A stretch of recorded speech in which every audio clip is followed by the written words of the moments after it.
السلام علیکم میرے دوستوں، بھائیوں اور بہنوں۔ رمضان المبارک کی ہر رات، ہر لمحہ، ہر پل اپنے اندر بے شمار رحمتیں اور برکتیں سمیٹے ہوئے ہے، لیکن رمضان المبارک کے آخری عشرے کی فضیلت بہت زیادہ ہے، اس کا مقام بہت زیادہ بلند ہے، اور خاص طور پر آخری عشرے کی طاق راتوں کا مقام تو اور زیادہ بلند ہے۔ اس کی وجہ یہ ہے کہ ان طاق راتوں میں ایک ایسی رات آتی ہے جسے لیلۃ القدر کہتے ہیں، اور اس رات کا اجر 1000 مہینوں سے زیادہ ہے۔ تو نبی کریم صلی اللہ علیہ وآلہ وسلم کا فرمان علی شان ہے کہ اگر تم لیلۃ القدر کو پانا چاہتے ہو تو رمضان المبارک کے آخری عشرے کی طاق راتوں میں لیلۃ القدر کو تلاش کرو، یعنی کہ رمضان المبارک کے آخری عشرے کی ہر طاق رات ہمارے لیے لیلۃ القدر ہے، اور انہی طاق راتوں میں سے 23 رمضان المبارک کی رات یہ رمضان المبارک کے تیسرے عشرے کی دوسری طاق رات ہے۔ اس رات کی بھی بڑی فضیلت ہے، اور بہت سے علماء کرام محدثین کا کہنا ہے کہ یہی رات لیلۃ القدر ہے۔ میرے عزیزوں، میرے بھائیوں، میرے بہنوں، لیلۃ القدر 23ویں رات کو ہو، 25ویں رات کو ہو،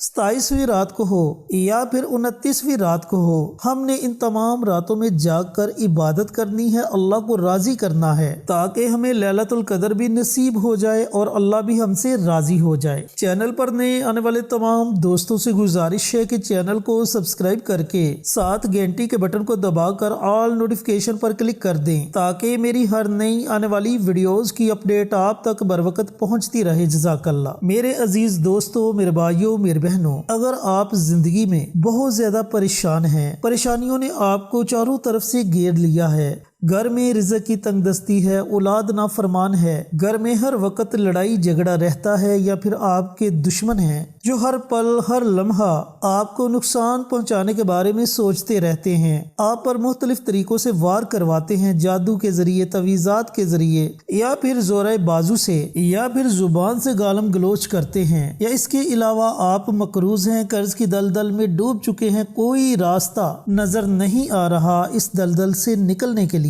تو آج رات دنیا داری کے تمام کاموں کو چھوڑ کر اللہ رب العزت کی بارگاہ میں کھڑے ہو جائیں اور یہ عمل کریں جو آج کی ویڈیو میں آپ کے ساتھ شیئر کرنے لگا ہوں۔ صرف 4 نوافل ہیں، ان 4 نوافل کو آپ نے بڑے خشوع خضوع کے ساتھ پڑھنا ہے، اور ان نوافل کے ساتھ ساتھ 2 وظائف ہیں جن کو آپ نے پڑھنا ہے، پھر دیکھنا کہ زندگی میں کیسے نیا موڑ آتا ہے، آپ کی زندگی سے تمام پریشانیاں، دکھ ایسے نکل جائیں گے جیسے مکھن میں سے بال نکل جاتا ہے۔ تو اگر آپ اپنی باقی زندگی کو پرسکون اور خوشحال گزارنا چاہتے ہیں تو آج کی رات یہ نوافل ضرور ادا کر لیں، پھر دیکھنا کہ کیسے کیسے معجزات دیکھنے کو ملیں گے۔ میرے دوستوں، میرے بھائیوں، میری بہنوں، یہ رات ہمیں سکھاتی ہے کہ دنیا کی تمام پریشانیاں، دکھ اور تکلیفیں اللہ کے سامنے چند آنسوؤں میں ہلکی ہو سکتی ہیں۔ جو شخص اس رات اپنے دل کی گہرائیوں سے دعا کرتا ہے، اللہ اس کی دعاؤں کو سنتا ہے اور اس کے لیے بہترین فیصلے فرماتا ہے۔ تو دوستوں، بھائیوں اور بہنوں، ان نوافل کو آپ نے پڑھنا کیسے ہے، ان کی نیت کیا کرنی ہے، اور ان نوافل کے پڑھنے کے فائدے کیا ہوں گے، اور اس کا طریقہ کار کیا ہے، مکمل تفصیل جاننے کے لیے، طریقہ سمجھنے کے لیے آپ نے ویڈیو کو آخر تک ضرور دیکھنا ہے۔ لیکن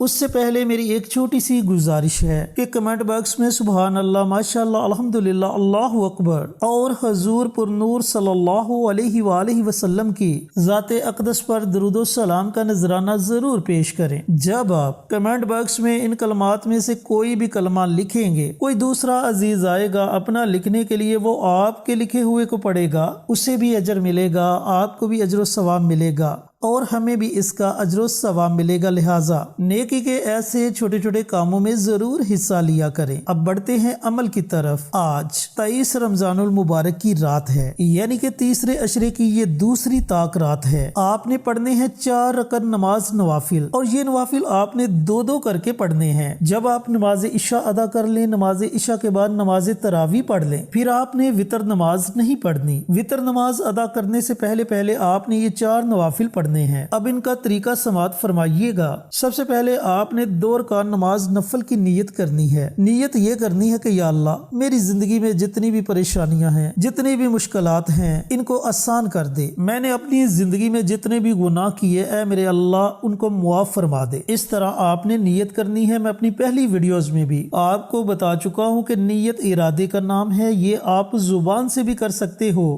اور دل میں بھی اس کا ارادہ کر سکتے ہو۔ ضروری نہیں کہ آپ نے زبان سے بول کر نیت کرنی ہے، آپ دل میں ارادہ کر لیں تب بھی آپ کی نیت ہو جائے گی۔ تو آپ نے نیت کر لی، آپ نماز کے لیے جائے نماز پہ کھڑے ہو گئے، تکبیر تحریمہ پڑھ کر آپ نے اپنے ہاتھوں کو باندھ لیا۔ پہلی رکعت میں سورہ فاتحہ کے بعد آپ کوشش کریں کہ 3 مرتبہ سورۃ القدر پڑھی جائے۔ سورہ قدر کچھ لوگوں کو زبانی یاد ہوتی ہے، وہ تو پڑھ لیں گے، لیکن جن لوگوں کو سورہ قدر زبانی یاد نہیں، ان کے لیے تھوڑا سا مسئلہ پیدا ہو جائے گا۔ تو میرے عزیزوں، میرے بھائیوں، میری بہنوں، اگر تو آپ کو سورۃ القدر آتی ہے تو آپ 3 مرتبہ سورۃ القدر پڑھیں۔ اگر آپ کو سورۃ القدر نہیں آتی تو پھر آپ 3 مرتبہ سورہ اخلاص پڑھیں، اس کے بعد رکوع کریں، 2 سجدے کریں، دوسری رکعت کے لیے کھڑے ہو جائیں۔ اسی طریقہ کار سے سورہ فاتحہ کے بعد 3 مرتبہ سورہ قدر پڑھیں یا پھر 3 مرتبہ سورہ اخلاص پڑھیں۔ ان دونوں صورتوں میں سے آپ کوئی بھی صورت پڑھ سکتے ہیں، جو صورت آپ کو آتی ہے آپ اس صورت کو پڑھیں۔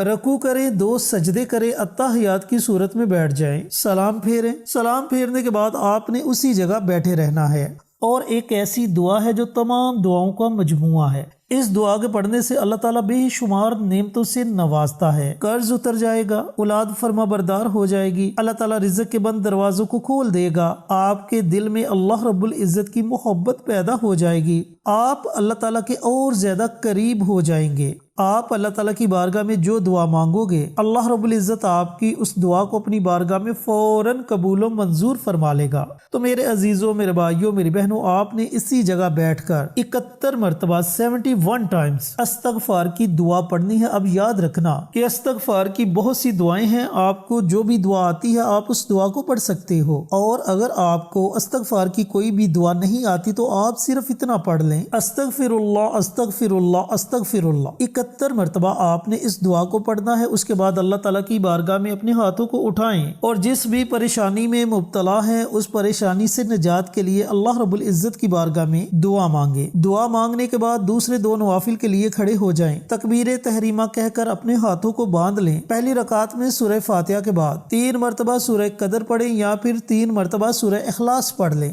رکوع کریں، 2 سجدے کریں، دوسری رکعت کے لیے کھڑے ہو جائیں، سورہ فاتحہ کے بعد 3 مرتبہ سورہ قدر پڑھیں یا پھر 3 مرتبہ سورہ اخلاص پڑھیں، رکوع کریں، 2 سجدے کریں، اتحیات کی صورت میں بیٹھ جائیں، سلام پھیریں، اور اسی جگہ بیٹھ کر ایک چھوٹی سی قرآنی آیت ہے، حسبنا اللہ و نعم الوکیل، میرے لیے میرا اللہ ہی کافی ہے۔ یہ ہے تو چھوٹی سی قرآنی آیت، چھوٹی سی قرآنی دعا ہے، لیکن اس دعا کو جن ہستیوں نے پڑھا وہ ہستیاں بہت بڑی ہیں، اور پھر آپ خود اندازہ لگائیں کہ اس دعا کے اندر کتنی زیادہ طاقت ہوگی۔ اس دعا کا مطلب ہے میرے لیے میرا اللہ ہی کافی ہے۔ اس دعا کو حضرت ابراہیم علیہ السلام نے پڑھا، اس دعا کو نبی کریم صلی اللہ علیہ وآلہ وسلم نے پڑھا، اس دعا کو حضرت ابو بکر صدیق نے پڑھا، اس دعا کو حضرت عائشہ صدیقہ رضی اللہ تعالی عنہا نے پڑھا۔ تو میرے عزیز بھائیوں بہنوں، یہ دعا کوئی عام دعا نہیں، اس دعا کو آپ نے 41 ٹائمز یعنی کہ 41 مرتبہ پڑھنا ہے۔ جب آپ 41 مرتبہ اس دعا کو پڑھ لیں، اس کے بعد اللہ رب العزت کی بارگاہ میں اپنے ہاتھوں کو اٹھا لیں،